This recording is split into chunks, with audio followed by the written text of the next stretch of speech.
All right, so we've got 45 minutes minus 11 seconds to get through programmable voice and video. So thank you for coming out. Always fun to sort of make your way over to the Hyatt. Quick engagement question for you folks here. How many of you have worked with any sort of communications APIs in the last 2 years? Okay, that was my theory coming into the session, that you would be here because you were interested and you've done sort of work in this space before. How many of you have done development in the last 2 years? All right, so a good chunk of you. Okay, so technically this is a 200 level session, so I'm not gonna sort of spend a bunch of time diving into Visual Studio and writing code. We are gonna show you some solutions, but we are gonna talk about some architecture, and hopefully that will sort of whet your appetite to go off and jump in on some of the pieces. So with that, let me introduce myself. My name is Andrew Bybee. I'm actually a group program manager with the Microsoft Teams organization, working on sort of our communications infrastructure and services for Microsoft Teams. So thank you again, welcome to the show. Really today we want to cover a couple of things. We've identified some new capabilities that we have released for programmable voice and video, part of our calling and meetings APIs earlier this week. And so we've talked about it in some of our earlier sessions. I want to get into just a little bit more specifics here today with this crowd and give you an opportunity to see what we've been doing. But also more importantly, figure out how these start to apply to sort of real world scenarios. So when you start to get to some of the basic sort of foundation pieces like this, a lot of times the question is what do I do with them? I've had a lot of questions at the booth about, hey, what do I do with this stuff? So we want to just sort of help you envision on some of those things and really start to stimulate your thought on that. So hopefully coming out of this, really the key thing is understand that when you look at Teams and you think about the opportunities with Teams, the real-time communications opportunities actually open up a whole new realm of scenarios and kind of use cases for you to think about, both for whatever solutions you're building, as well as for the things that your customers might want to be able to use themselves. And that there's opportunities to actually start on today. So if you haven't, I'm going to strongly encourage you to go do that. And if you have already, then hey, now it gets even more fun. So with that, what I'd like to try and sort of focus on here is to really understand that everything we're talking about here is part of sort of the larger platform effort. It's part of Microsoft 365. It's about building on the hub capabilities of Teams. It's about understanding sort of the role of these canvases, pulling in docs and artifacts and data and things like that. And then really the value that Graph plays is sort of the foundational element here. And I really want to make sure that we sort of understand the Graph piece, because I get a lot of questions at the booth and sort of offline about, hey, when are you coming out with these new APIs? And we say, well, actually they've been released for Graph. Oh, what is Graph? So we're trying to sort of help streamline a lot of those conversations and really just say, hey, Graph is really the API for 365. And so when you're thinking about, hey, I want to build things for Teams and I want to use APIs, it's about surfacing those things inside of Graph. Now, those extensions and sort of the model there are building on a whole realm of data and entities and other things that are going on with Graph. And so we've talked about sort of how Graph has expanded away from just being a way for me to get to my mail and my calendar in a different way other than EWS, and really starting to become a way that I can access information in Teams, information in SharePoint. Windows 10 announced sort of the activity feed and sort of the activity history view powered by Graph. Enterprise and Mobility, Azure AD, Intune, they're all sort of surfacing their things through Graph. So really the story of Graph has been expanding in terms of not just the types of data that you can get to, but the ways that you actually interact with Graph itself. And so, for example, we just announced notifications, for example, through Graph earlier this week. So understanding this is sort of the backdrop then, really the goal for today is to understand that when we think about communications, this is about extending Graph even farther past sort of what it's sort of historically been about accessing artifacts and sort of static data, and now starting to think about real time as a core aspect of how you put communications together. So that real time, actually, there are sort of four sort of main categories that I would stimulate you to think about. One is really around the thing that we're going to spend time on today. We think about it as programmable voice and video. And so with programmable voice and video, this actually covers a number of capabilities, some of which we're talking about today, some of which will sort of come in the future. But the sort of foundation of that are really the sort of my ability to have sort of core calling and meeting APIs. We're going to spend the rest of the session talking about that, so I'm going to just put a thumbtack on that one for a second. Intelligent messaging sort of starts with our foundation in investments in bots.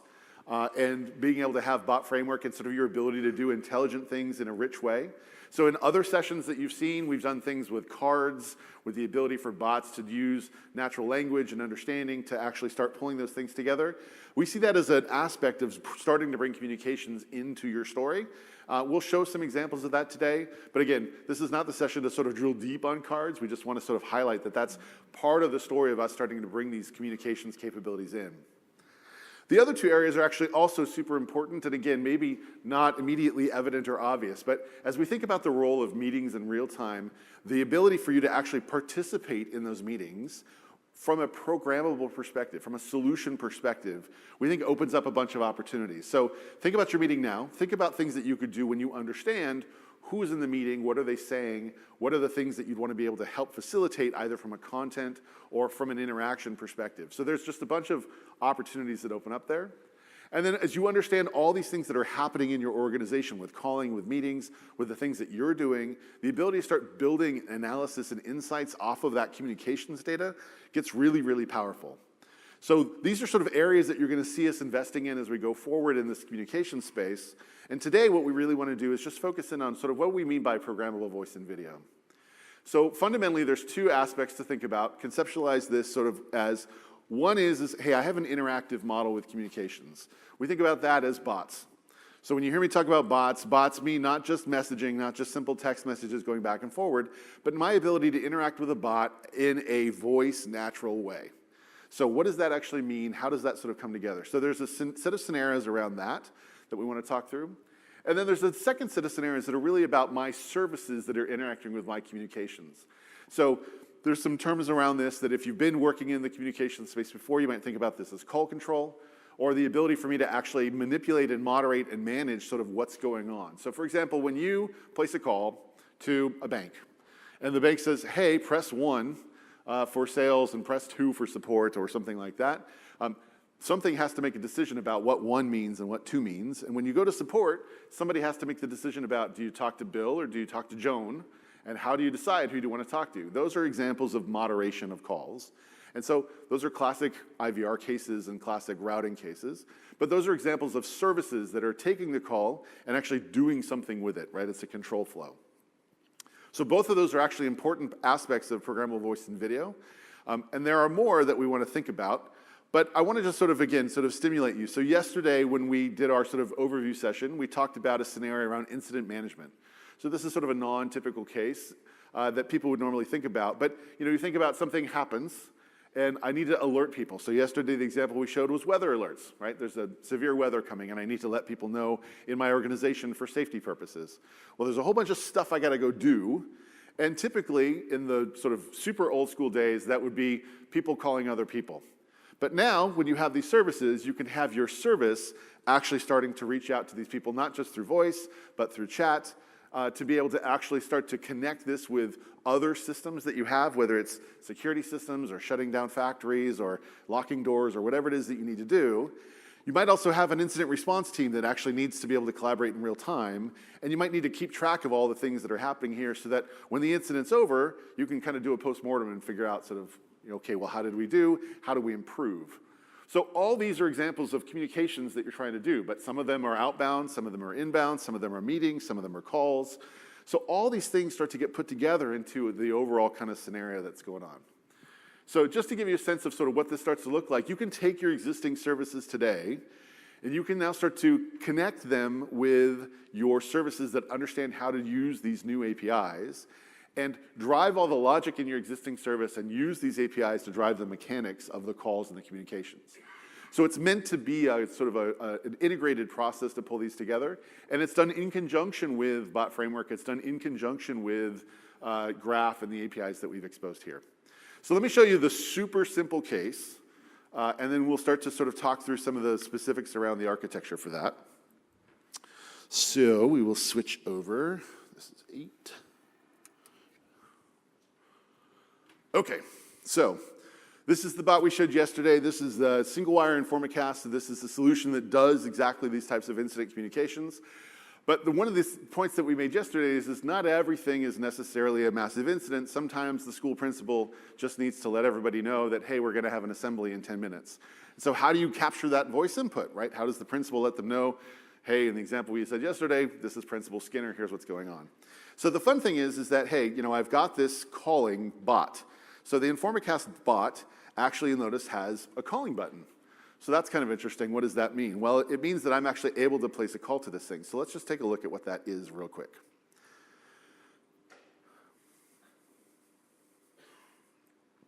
Can we get audio on this one? Welcome to Single Wire Informacast. Record your message now. Hey guys, so this is Principal Skinner, and let's everybody show up for the assembly in 5 minutes. Thank you.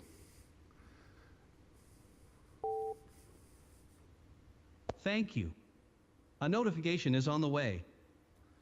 So there you go, simple call, right? That's just very basic things, but I've collected voice input, I've actually been able to call, the bot was able to hang up and drive the information.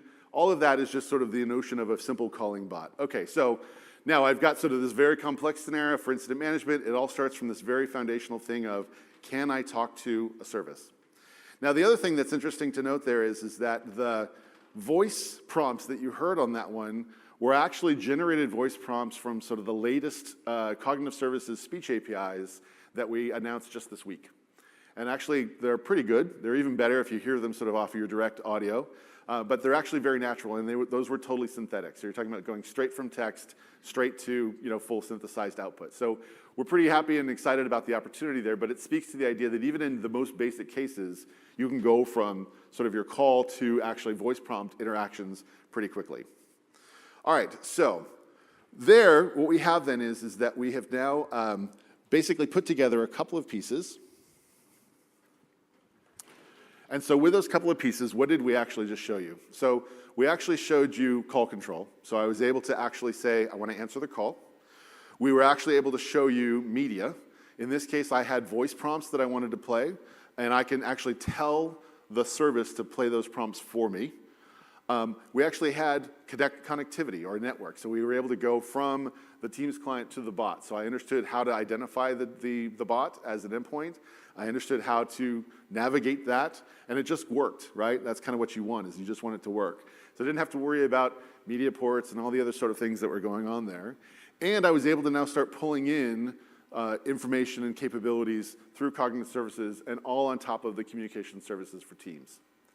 So these four sort of areas really sort of form the foundation of programmable voice and video.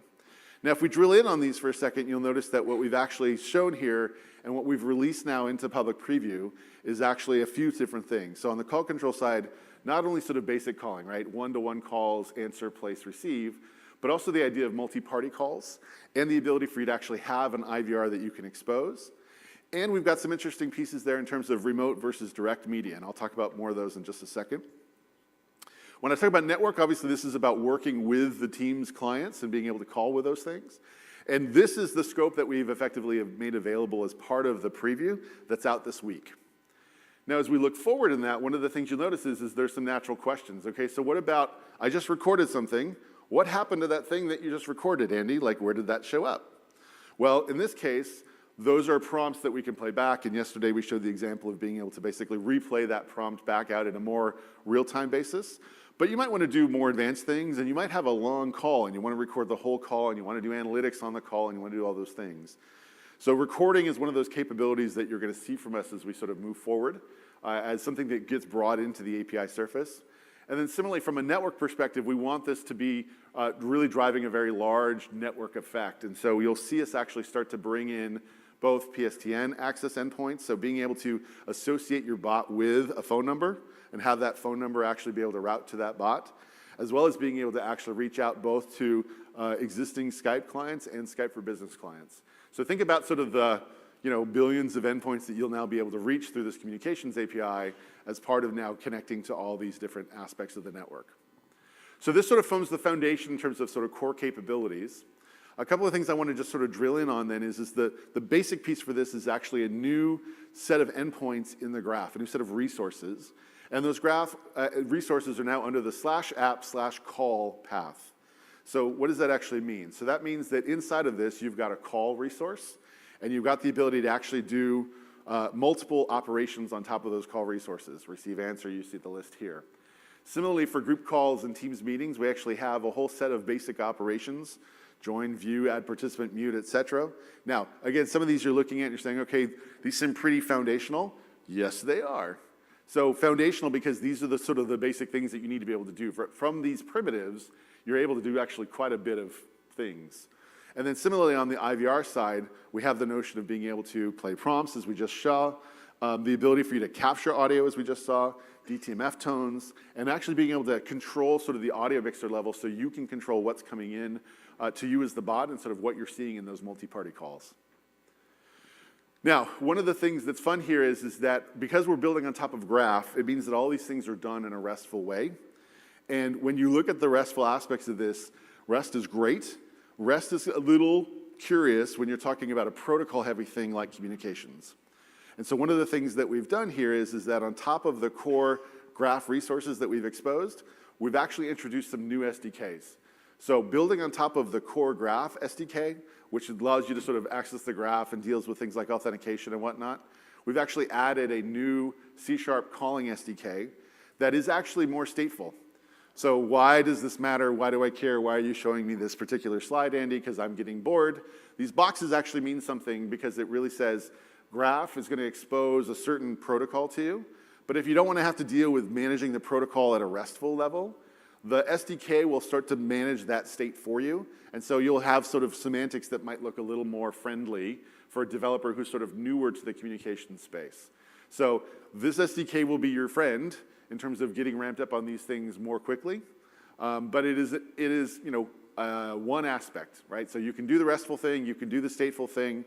The stateful thing is a C# SDK. We don't have something for Node or some of the other sort of flavors yet, so that might be a constraint that some of you are dealing with. But we do think that that's an opportunity if you're trying to ramp up quickly, that that's a good foundation to build on. The other SDK that actually we've been building with is since we first originally announced some calling capabilities for Skype a couple of years ago, we've actually been providing a .NET real-time media library.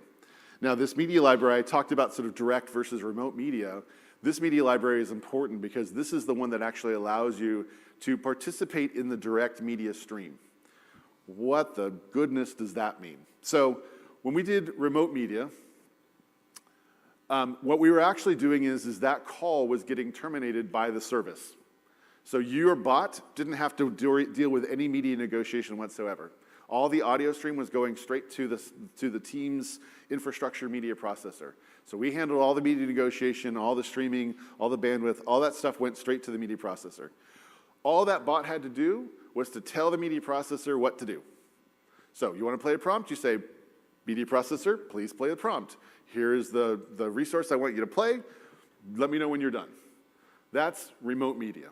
You don't have to worry about the media. We worry about the media for you. Direct media is actually when you want to receive the audio stream. You want to get those buffers. You want to sort of handle that part of it. We still help you with all the negotiation and stuff, but that now becomes sort of the core piece. Why is that important? These media streams are the ones that you really want if you're going to now start talking to cognitive services directly. So when you want to do a speech capture and send that to cognitive services and say, please convert this to text, you're going to want the actual speech and the audio here. So we think that there will definitely be a bunch of cases where you'll be interested in actually having that direct media when you want to start actually participating in the stream and manipulating that media in a way that's going to have some additional value. Not all services need that. So this is where we come back to that bot versus services distinction. So sometimes you want it, sometimes you don't. Sounds like a commercial, I guess. So with that, those are sort of the core pieces that we've introduced. One of the things then that I also wanted to just walk through real quick was to socialize with you guys some of the resources that are here as part of this. So inside of this, we've actually got a set of new documentation. So underneath the Graph documentation, you'll note that there's now this new resource under the Graph documentation for calls and online meetings. And so inside calls and online meetings, there's a whole rich set of stuff that's here. And I'm not going to read all of this, although that might be an interesting bedtime activity. So we've got get, answer, reject, redirect, transfer, list, all the things that you saw on the slide. So these are all things that you can now start to take advantage of when you're taking advantage of this call resource. You'll notice that we have some additional pieces here for IVR scenarios with play prompt, and you'll notice that we also have some other pieces here for things like screen sharing, but we also have an online meeting sort of activity or resource that's here. So my ability to go and get information about the current conference and to see sort of all these different properties about the conference, this now starts to open up, again, a bunch of opportunities for these basics, these primitives that you can use to do some very interesting things. So number one, documentation and graph resources there.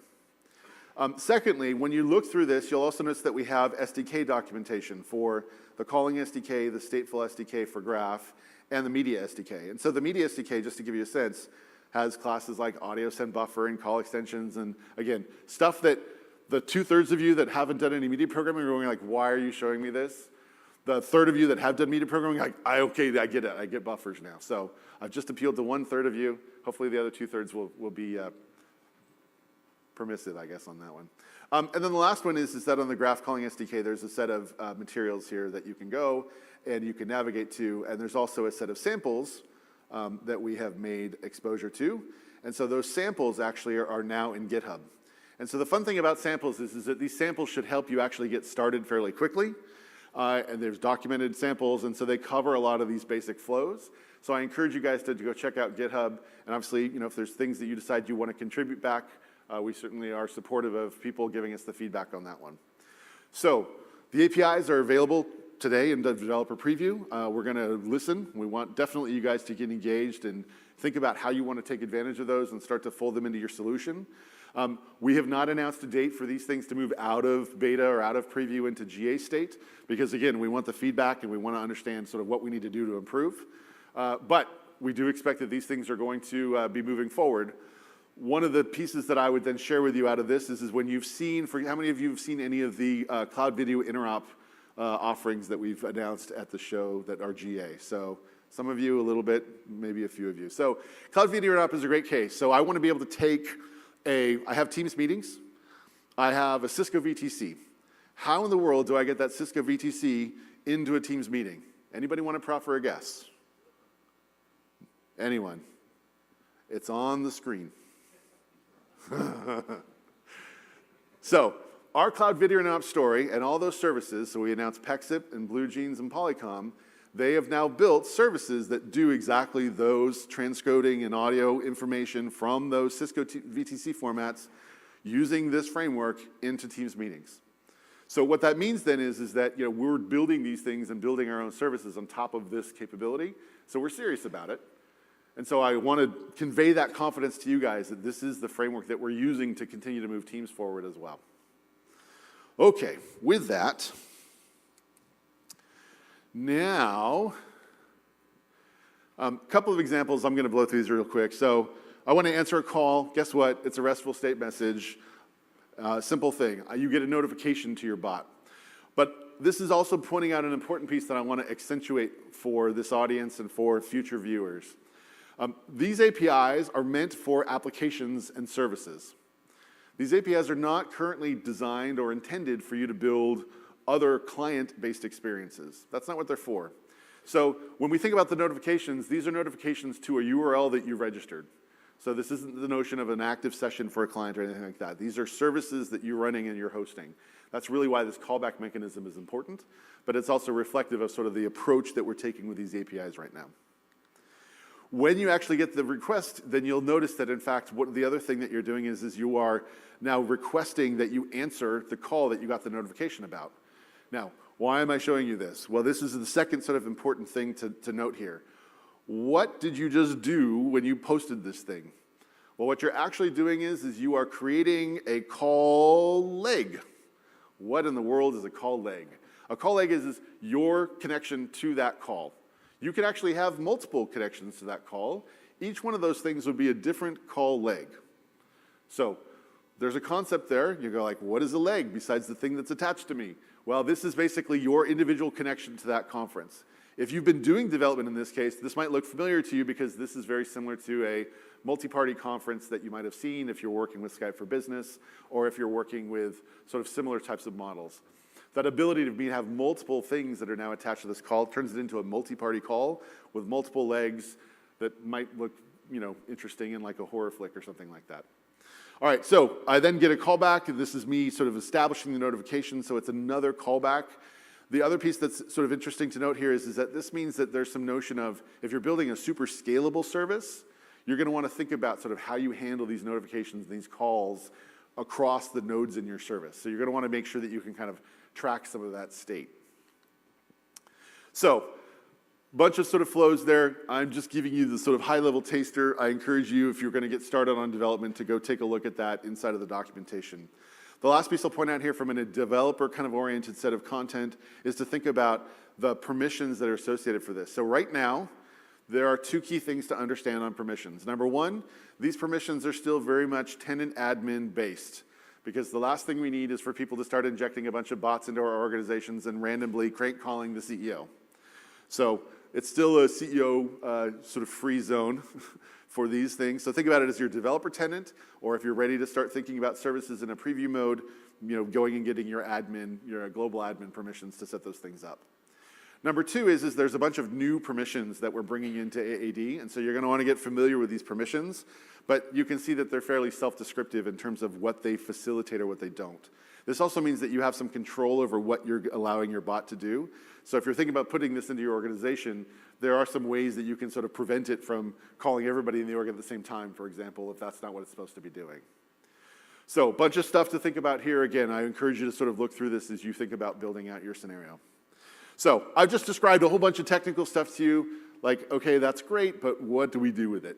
Now, there's sort of the unusual cases like incident management, and then if you've been in the space, there are some of the more usual cases, which is, how do I route a call in a way that lets my sort of attendant actually deal with a call and sort of put it in the right place, and actually do that with some intelligence. So, happy to have a partner of ours, Inch-House Interactive with John Cray, to come up and talk us through what they've been working with us on to build some of these scenarios out. John? Thanks, Andy. Appreciate it. Hey, everybody. Oh, come on. Let's give that. Okay. All right, so what are we going to show? Well, so Inch-House is a organization that does contact center, call center software, as well as attendant console software. So we've been working with Microsoft for 15 years, probably. We have about 600 call centers on Skype for Business around the world. So what we're doing now is we've been privileged to have early access to the APIs, and we've built a lightweight application, a personal app that's embedded inside Teams that effectively we're acting as an agent in a call center. So we'll show that app. Cool. As soon as I can get logged in here. Yep. All right, so this is all preview code. We're going to let him get started. Let me just switch you over here real quick. Okay. All right. Is that it? Yeah. Okay, good. Okay, so we are a personal app embedded inside Teams, and you can see here's the regular Teams stuff over here to manage the call and everything, and then here's the regular Teams controls. But we're over here. So there's Touchpoint Agent right there, installed as a personal app. And then this is our user experience. So we were able to kind of develop our own web page and embed that inside the Teams experience. We tried to make it kind of fit into the Teams framework as much as we could, but we've got our own controls here. So as an agent, I can do things like go on break or go on work time or whatever it is, and then I can request a call if a call comes into queue. So you can see here I've got things like call statistics, which I might care about if I'm an agent or a supervisor in a contact center. I've got the ability to look at my fellow agents that are logged in, and I've even got the ability to see my own metrics displayed within a dashboard. So it's all these embedded web pages. And you guys are powering all this from your Azure solution. That is true, yes. So we've built all this in the Azure cloud, and it is, fully cloud-based application. Cool, so what are we going to see? Okay, so we're going to put a call into queue, and my partner in crime, Philip, will call back from the back row here, and hopefully the audio will work. And so typically when you're doing like a tenant console, you might see 5, 10 sort of numbers of calls in the queue at any given time, right? Absolutely right, yeah. You would expect them to stack up. And we're using our own queuing and routing, so we're not using the call queues within Teams, although those are available, but we're using our own queuing and routing rules as a contact center application. There you go. This is like that QVC moment where we started the offering and we're waiting for the first people to like call in and like buy that first unit, right? We're just waiting for that one to go and then for the numbers to go up. So what's happening now is actually Phil is calling into, we're using the remote media bot, which Andy was referring to earlier, to handle the IVR session. And when the IVR session gets handled, then we're playing prompts, and Phil is able to select a prompt. And then from that prompt, he would go into queue, and the call should appear in queue. Oh, demo. Uh-uh.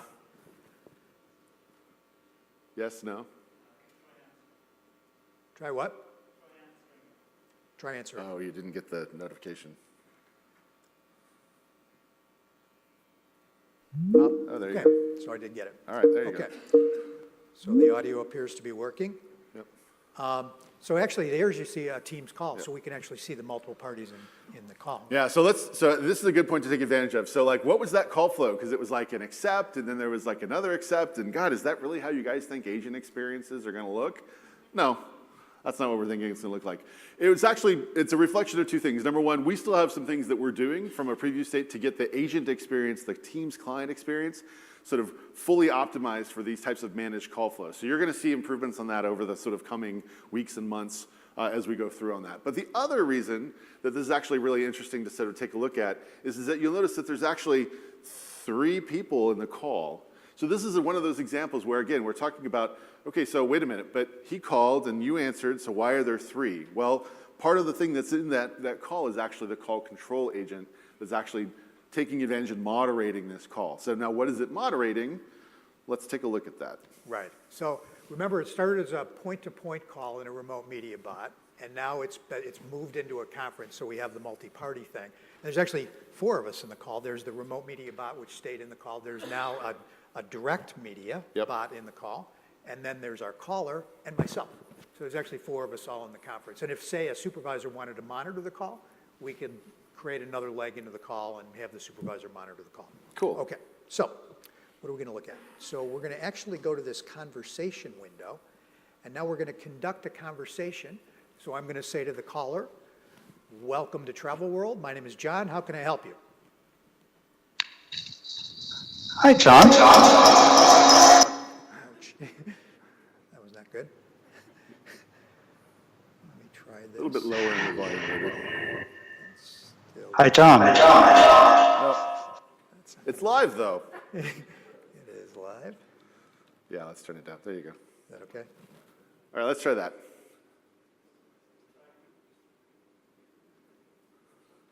Hi, John. This is Chester here. Hey, I'm wanting to go and see Harry Potter. Can you help me?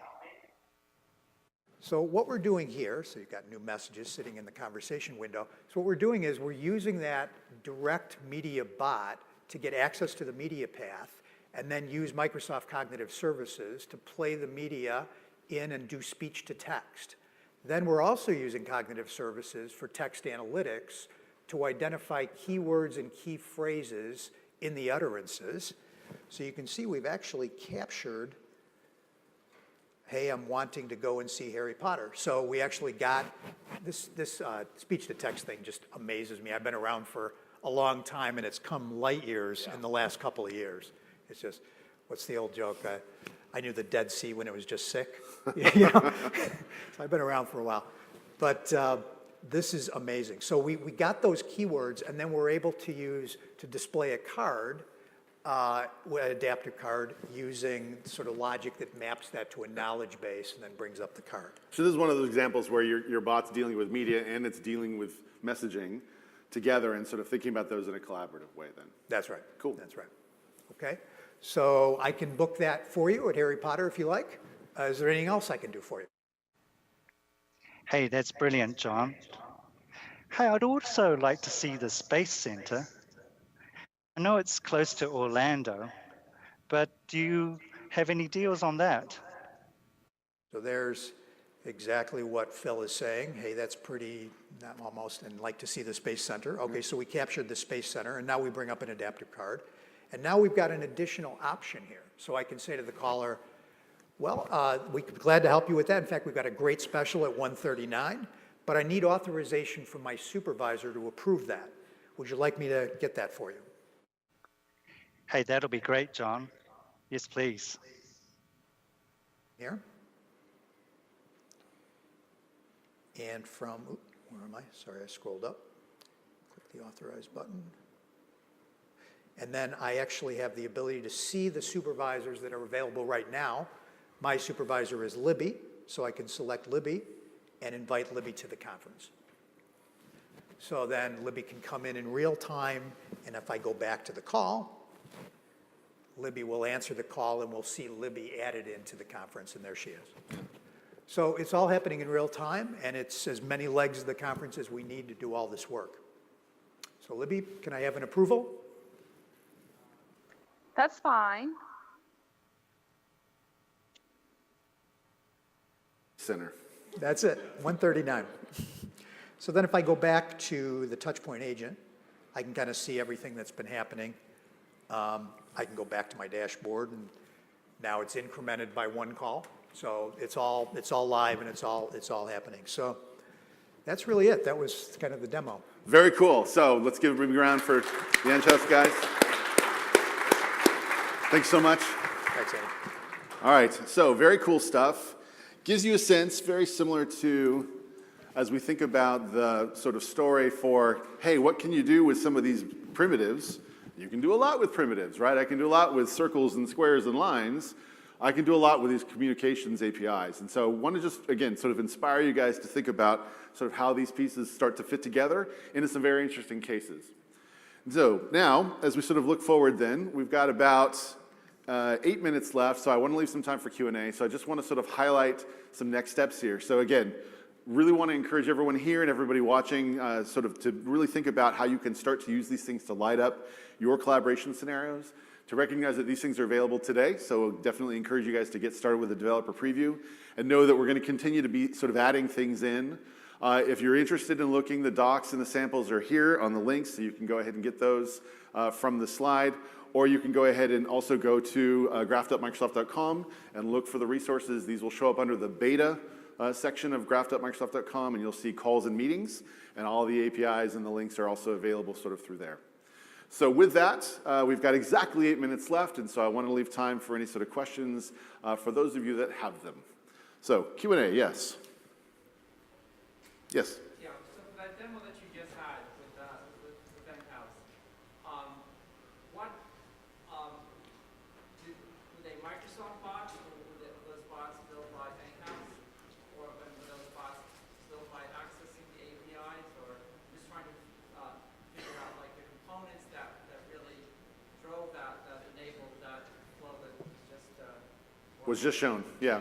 Great question. So the question I think is literally, how much of that was sort of Microsoft provided and how much of that was sort of built by Enghouse? Is that a fair way to summarize? So those were services, Azure-based services that were built by Enghouse that were using the communications APIs that were provided by Microsoft. The connection point for those is using the APIs and the bots together. So the messaging cards that you saw were sent using Bot Framework, which is a Microsoft provided thing, but the services that understood how to generate those cards and know when to send them, those were actually built by Enghouse. The language interaction that you saw where it was detecting SeaWorld or detecting Space Center, that detection of that was actually done by Cognitive Services, which is an Azure-based service. So the local media, so the Enghouse service was collecting the media from the speaker, and then it was connecting that to and sending it to speech services, getting back an answer of what was the intent of what was just said.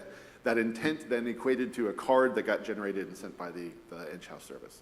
So it's a collection of these services to put together, but this is why when I talk about the primitives, there's actually quite a bit you can do to now stitch these things together. Great question, though. Other questions?